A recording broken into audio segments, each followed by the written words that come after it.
খবর শুনছেন Barak news TV থেকে। প্রথমেই হেডলাইন্স। ইরান যুদ্ধে জ্বালানি সংকট কিভাবে মোকাবিলায় মন্ত্রীদের সঙ্গে পর্যালোচনা বৈঠক মোদির। প্রেম করে বিয়ে, পণ না মিলায় বিয়ের 4 মাসের মধ্যে স্ত্রীকে 20 ইঞ্জেকশনে খুন, গ্রেপ্তার স্বামী। ভোটের আগে অসমে পুলিশের শিবির লক্ষ্য করে গ্রেনেড হামলা, আলফার আহত 4। আরও বৃদ্ধি পাবে বিমান ভাড়া, টিকিটের দামে সর্বোচ্চ সীমা প্রত্যাহারের সিদ্ধান্ত নিল কেন্দ্র। পশ্চিম এশিয়ায় অশান্তির জের। এবার হরমুজের আকাশে মার্কিন F-15 যুদ্ধ বিমান ধ্বংস করল ইরান। কি বলছে আমেরিকা? বিস্তারিত খবরে যাওয়ার আগে অনুরোধ, ভিডিওটি লাইক করে চ্যানেলটি সাবস্ক্রাইব করে রাখুন। এবার আসছি বিস্তারিত সংবাদে। ইরান যুদ্ধের জ্বালানি সংকটে ভুগছে দেশ। এই অবস্থায় মন্ত্রীদের সঙ্গে নিয়ে উচ্চ পর্যায়ের পর্যালোচনা বৈঠক করলেন প্রধানমন্ত্রী নরেন্দ্র মোদী। সূত্রের খবর, বর্তমান পরিস্থিতিতে দেশে তেল ও গ্যাসের চাহিদা ও যোগানের অবস্থা ঠিক কেমন বৈঠকে তা জানতে যান প্রধানমন্ত্রী। এছাড়াও মধ্যপ্রাচ্যের যুদ্ধে দেশের বিদ্যুৎ ও সার উৎপাদনে ঠিক কী প্রভাব পড়ছে তা নিয়েও বৈঠকে আলোচনা হয়। পরিস্থিতি বুঝে ব্যবস্থা নেওয়ার কথাও হয়। জানা গিয়েছে, প্রধানমন্ত্রীর সঙ্গে বৈঠকে উপস্থিত ছিলেন প্রতিরক্ষা মন্ত্রী রাজনাথ সিং, স্বরাষ্ট্রমন্ত্রী অমিত শাহ, বিদেশমন্ত্রী এস জয়শঙ্কর, অর্থমন্ত্রী নির্মলা সীতারামন, পেট্রোলিয়াম মন্ত্রী হরদীপ সিং পুরী, কৃষিমন্ত্রী শিবরাজ সিং চৌহান প্রমুখ। যুদ্ধের জেরে হরমুজ প্রণালী অবরুদ্ধ হওয়ায় দেশে জ্বালানি আমদানি স্বাভাবিক নেই। এই বিষয়ে মন্ত্রীদের সঙ্গে কথা বলেন মোদী। গ্যাস ও অশোধিত তেল সরবরাহে কি প্রভাব পড়েছে, বিদ্যুৎ ও সার উৎপাদন কতটা ব্যাহত, যাবতীয় বিষয়ে খোঁজ খবর করেন তিনি। পরিস্থিতি স্বাভাবিক করার বিষয়েও কথা হয়। প্রেম করে 4 মাস আগে বিয়ে, কয়েক মাস যেতে না যেতেই পণের দাবিতে অত্যাচার। স্ত্রীর বাপের বাড়িকেই 20 ইঞ্জেকশন দিয়ে বধূকে খুন, রেডিওলজিস্ট স্বামীর। অভিযুক্ত যুবককে গ্রেপ্তার করেছে পুলিশ। ঘটনাটি ঘটেছে হরিয়ানার গুরুগ্রামে। মৃত যুবতীর নাম কাজল শর্মা। তিনি একটি নার্সিংহোমে নার্স হিসেবে কর্মরত ছিলেন। সেই নার্সিংহোমে রেডিওলজিস্ট হিসেবে যোগ দেন উত্তরপ্রদেশের গাজিয়াবাদের বাসিন্দা অরুণ শর্মা। ক্রমেই তাদের ঘনিষ্ঠতা বাড়ে, তারপর প্রেম। সম্পর্ককে পরিণতি দিতে গত নভেম্বর মাসে বিয়ে করেন তারা। কয়েক মাস যেতে না যেতেই সম্পর্কে ভাঙন ধরে। কাজলের ভাইয়ের অভিযোগ, পণের দাবিতে বোনের উপর শারীরিক নির্যাতন চালাতেন তার জামাইবাবু। 4 মার্চ হোলির দিন দম্পতি কাজলের বাপের বাড়িতে কিছুদিন কাটাবে বলে যান। সেখানেও স্বামী স্ত্রীর মধ্যে ঝামেলা হয় বলে জানিয়েছে পরিবারের সদস্যরা। এরপর 17 তারিখ অরুণ মদ্যপ অবস্থায় কাজলকে মারধর করেন বলে অভিযোগ। পরের দিন সকালে অরুণ কথা বলবেন বলে কাজলকে বাড়ির গেটের সামনে ডাকেন। তার কিছুক্ষণ পরেই যুবতীকে সিঁড়ির কাছে অবচেতন অবস্থায় পড়ে থাকতে দেখা যায়। তার নাক থেকে রক্ত বেরোতে দেখেন বাড়ির লোকজন। কাজলকে দ্রুত হাসপাতালে নিয়ে যাওয়া হলেও বাঁচানো যায়নি। মৃত বলে ঘোষণা করেন চিকিৎসকরা।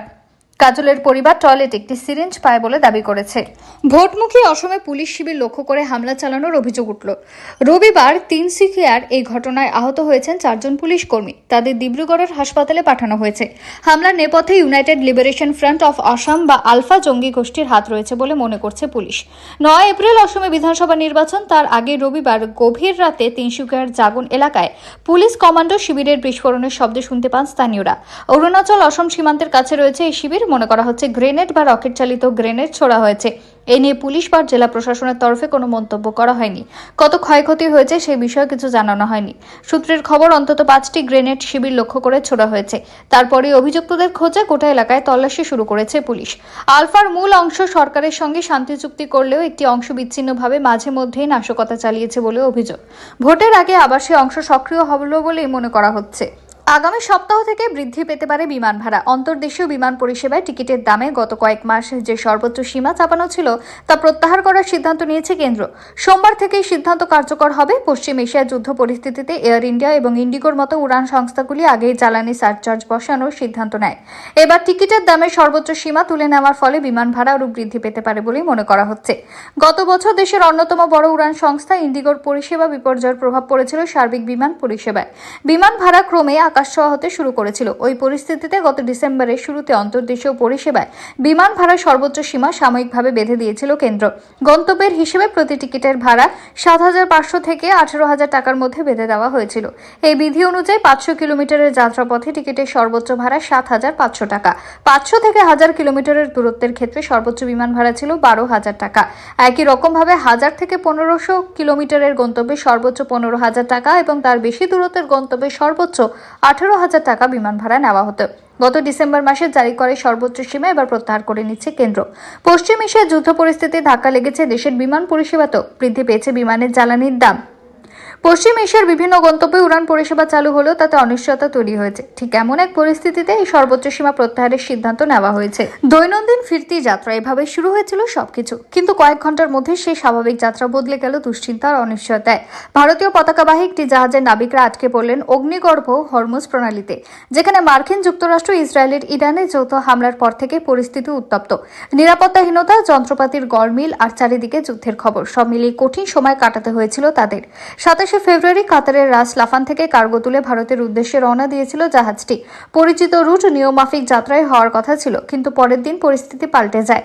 মার্কিন ইসরায়েলি হামলায় ইরানে তীব্র উত্তেজনা তৈরি হওয়ায় জাহাজটি বাধ্য হয়ে আমির শাহের একটি নিরাপদ বন্দরে গিয়ে থামে। জাহাজের এক সিনিয়র অফিসার জানান, সব ঠিকঠাক চলছিল, হঠাৎ খবর এলো বড়সড় হামলার, তাই তৎক্ষণাৎ নোঙর করতে হয়। এদিকে সংঘাত বাড়তে শুরু হয় প্রযুক্তিগত সমস্যা। জিপিএসে কখনো সিগন্যাল মিলছে, কখনো আবার মিলছে না। কিছু যন্ত্রপাতি হঠাৎ কাজ করা বন্ধ করে দেয়। নাবিকদের চাপ আরও বাড়ে। একই সঙ্গে তারা প্রতিনিয়ত খবর আর সতর্কতা অনুসরণ করছিলেন। মধ্যপ্রাচ্যে যুদ্ধে চাঞ্চল্যকর মোড় এবার। ইরানের আকাশসীমা লঙ্ঘনের অভিযোগে একটি মার্কিন F-15 যুদ্ধ বিমানকে ধ্বংস করা হয়েছে বলে দাবি করল তেহরান, যদিও ইরানের এই দাবি অস্বীকার করেছে আমেরিকা। এই বিষয়ে এখনো পর্যন্ত হতাহতের বিষয়ে কিছু জানানো যায়নি। রবিবার রাতে মুম্বাইয়ের ইরানের রাষ্ট্রদূত এক্স হ্যান্ডেলে একটি পোস্ট করেছেন। সেখানে তিনি দাবি করেছেন, ঘণ্টা কয়েক আগে ইরানের দক্ষিণ উপকূলীয় অঞ্চলে হরমুজ দ্বীপের আকাশসীমা লঙ্ঘন করে উড়ছিল মার্কিন যুদ্ধবিমান F-15। এরপরই ইরানের আকাশ প্রতিরক্ষা ব্যবস্থায় যুদ্ধবিমানটিকে ধ্বংস করেছে। এর আগে একটি মার্কিন F-35 যুদ্ধবিমানে হামলা চালিয়েছিল ইরান। সেটি জরুরি অবতরণ নিয়ে ট্রাম্পের প্রতিক্রিয়া ছিল, আমরা যেখানে খুশি উড়ছি, কেউ আমাদের দিকে গুলি করছে না। এবারও ইরানের দাবি উড়িয়ে দিয়েছে আমেরিকা।